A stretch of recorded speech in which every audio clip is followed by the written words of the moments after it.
যেদিকে চোখ যায় শুধু ধান আর ধান।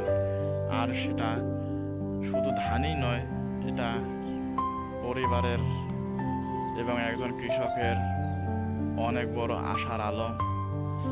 কারণ এই ধান ভালোভাবে উৎপাদন করা সম্ভব হলে তা বেচে দিয়ে কিছু টাকা পাওয়া যাবে, আর সেই টাকা দিয়ে পরিবারের ও ফ্যামিলিকে ভালোভাবে চালিয়ে নিয়ে যাওয়া যাবে।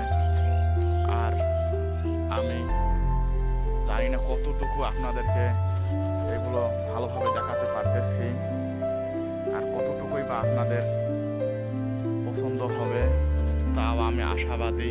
এটা হলো আমার গ্রাম, আর এখানে দেখানো যাচ্ছে যে গ্রামের ধানের পাশাপাশি মানুষ, মানে বাংলাদেশ বলতেই মাটি আর মানুষ।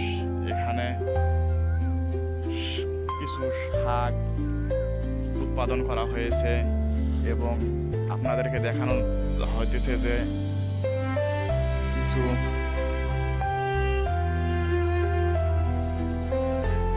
কুমড়া এবং কিছু টমেটো গাছও লাগানো হয়েছে। আসলে বাংলাদেশ বলতে মানুষ মাটিকে আপন করে নেয়, আর বাংলাদেশের মাটি আসলে সোনা হিসেবে আখ্যায়িত করা হয়েছে। কারণ এই মাটিতে